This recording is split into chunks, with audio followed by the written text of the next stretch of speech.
I've got it in there somewhere. Okay, let's bring the village board meeting to order, September 8th, 2025. Looks to be, what, about 6:23? And we need to have a roll call for those that are here. Bhatia. Here. Karas. Here. Anastasio. Here. Washburn. Here. Ventrini. Here. DeGroot. He's here. Trustee Doxey has been excused. Next item is Pledge of Allegiance. I pledge allegiance to the flag of the United States of America and to the republic for which it stands, one nation, under God, indivisible, with liberty and justice for all. So the next item up is a presentation from the Racine County Economic Development Corporation, the mid-year review.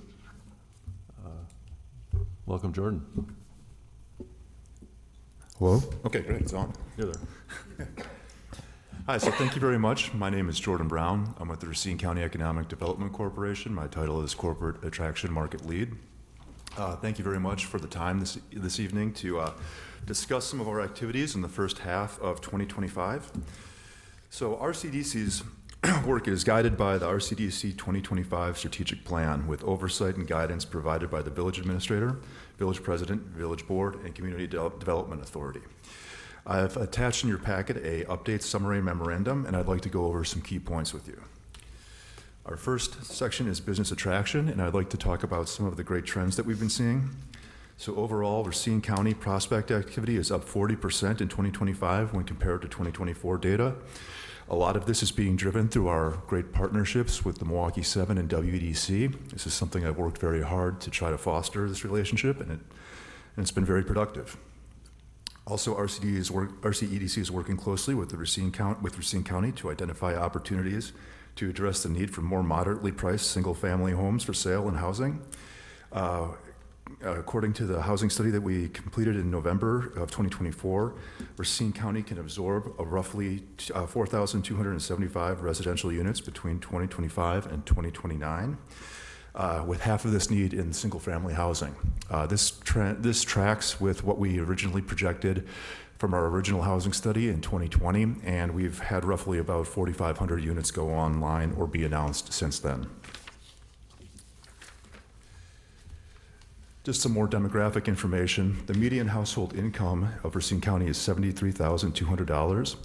And considering the highest construction of Racine County's household earnings are less than $125,000, the majority of buyers can afford between $250,000 and $449,000, with most home sales being between $350,000 and $650,000.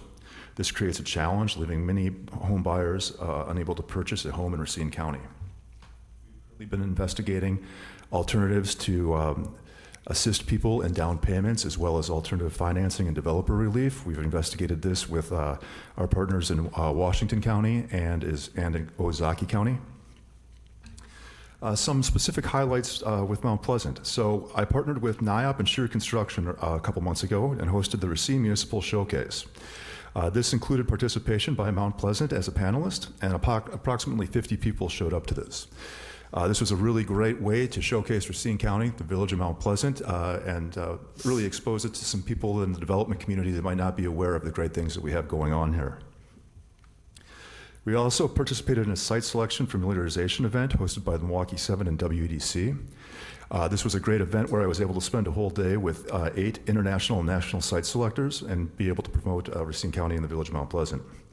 We've also engaged with 55 businesses and recruitment prospects. 29 of these are in the village of Mount Pleasant, and 12 prospects continue to actively consider the village. We also have project support with site selecting assistance, incentives, and loans to facilitate 2 Mount Pleasant projects. Right now, Fiduciary Real Estate Development on Spring Street and GZ Print Pack LLC, which is a Czech-owned company opening operations on 13505 Louis Sorensen Road. They make interesting bags, which is pretty exciting. And with business expansion and entrepreneurship. So RCEDC continues connects with existing Racine County businesses with financial and technical resources to advance existing businesses and entrepreneurs. So some trends affecting businesses. Typically, some industries are thriving while others are experiencing a slowdown. Manufacturers are shifting supply chains. This is a big impact of tariff uncertainty. And as well as the interest rates, now that they've become stabilized, many projects are starting to start back up again that have been on hold for maybe the last year. So more Mount Pleasant activity. So we've had a total of 148 assistances to businesses, with 11 of them occurring in the Village of Mount Pleasant.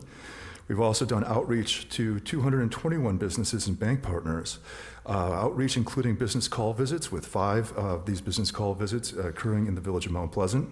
In addition to sending snail mail to industrial businesses to make them aware of programs and assets and resources.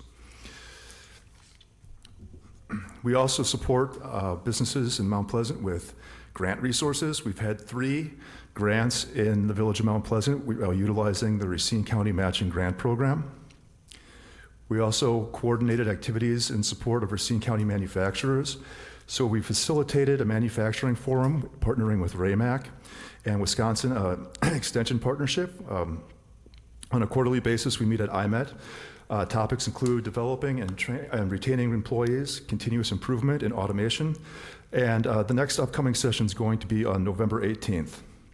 We also launched the new Racine County Continuous Improvement Roundtable. This is a great way for businesses inside of Racine County to communicate and best practices with each other.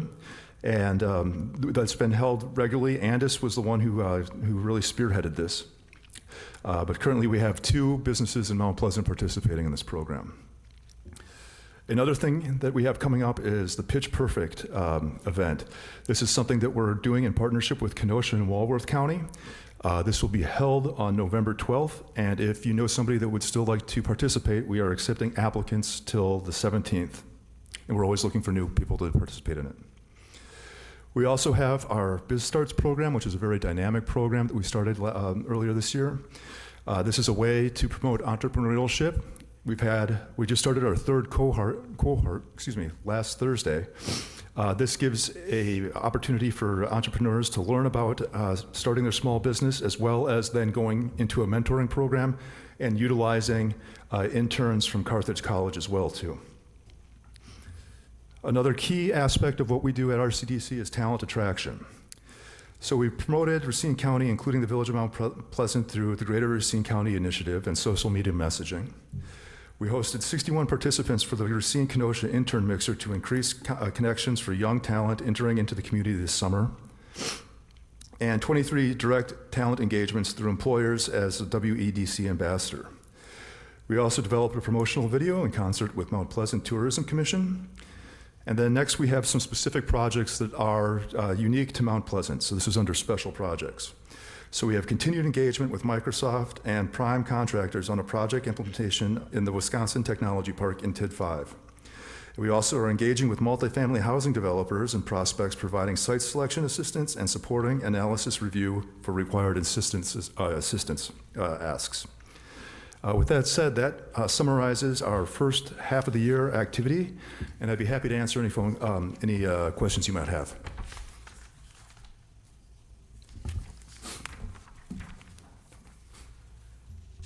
I have a question. Sure. Could you explain what that Pitch Perfect program is? Sure. So that is similar to almost like a Shark Tank thing. So people will have their business ideas and also what they're trying to do, an opportunity-wise, and it's a contest essentially.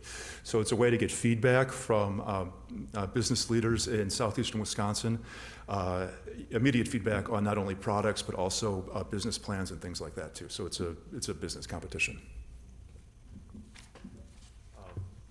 My question probably is more so for Trustee Washburn than for Jordan, because she is much closer to residential development than most of the rest of us. But just what I wanted to ask Nancy is, he's saying half of the units that they're projecting where we need to be at is single family, and so I'd like to know where in the village do we have room for 2,000 single family homes? Well, quite honestly, thank you for the question, Mr. President.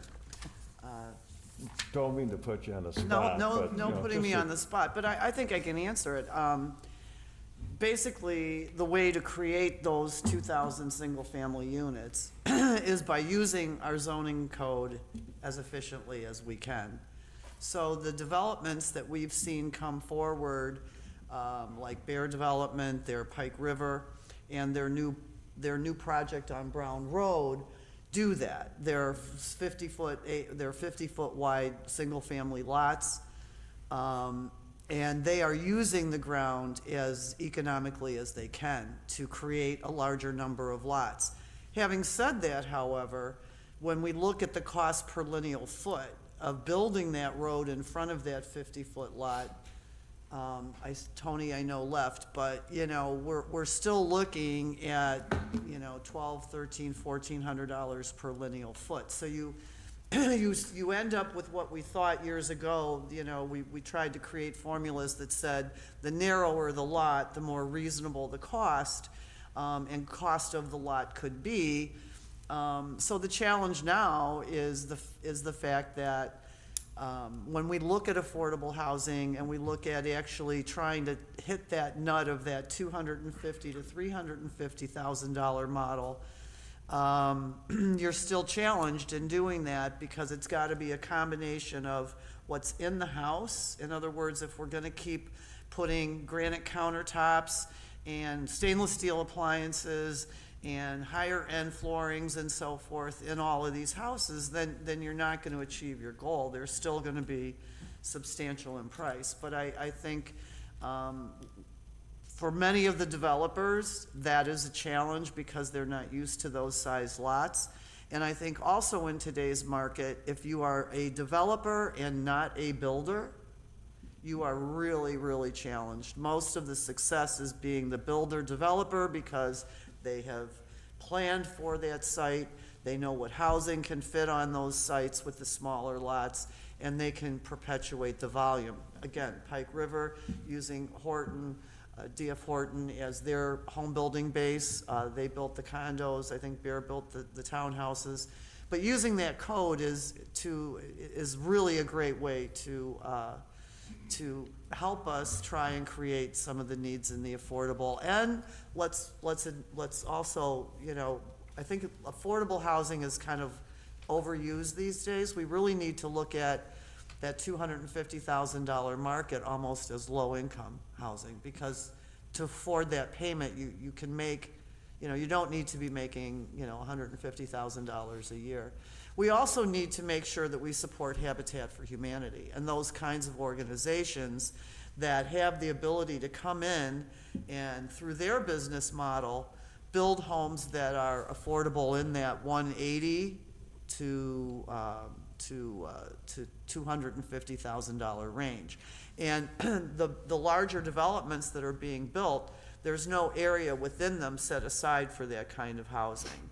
And, or, you know, for that corner for a Habitat type organization to come in and fill that need. So all the partners need to come together, and there's a wide range of housing, but our code does a great job of helping us try and solve that. And I would just point out that the study reflects Racine County, so it's not Mount Pleasant's burden for all 2,100 homes. Okay, I misread that. I was thinking Mount Pleasant. I'm like, Well, but you have to also realize what is in all of Racine County. You're not gonna build any housing like that in Yorkville, Raymond. You know, you've got a lot of communities that, you know, Union Grove is successful in terms of they have some bigger developments going on, but those are $500,000, $550,000 houses. Burlington has some new starts coming on and large subdivisions, and those again are gonna be in that higher end, so. It is a challenge. Use the code. anybody else have some questions for Jordan? Glad to see you're busy, Jordan. I appreciate it, yeah. Thank you. Thank you very much. And as usual, you guys are doing great work. We appreciate it. Thank you. Okay, public comment. Members of the public are welcome to provide comments on any matter. Please listen for the president to recognize you. State your name and address for the public record. Comments are limited to 3 minutes. I have nothing from clerk with anybody signed up. I don't see a lot in chambers, anybody waving their hands, so we can, I think, close public comment, and we'll move on to consent agenda. Trustee Baccia. Mr. President, I move to approve the items on the consent agenda except pull out item number 6, which is approval of a settlement agreement related to the Racine County case number 2024, C as in Charlie, V as in Victor 834, for continued discussions. Second. So I hear a motion and a second. All in favor signify by saying aye. Aye. Okay, so that motion is approved, including pulling item 6. I see no new business, and so really there's like one last motion. Motion to adjourn. Second. I hear a motion, I hear a second. All in favor signify by saying aye. Aye. Aye. We stand adjourned. Thank you very much.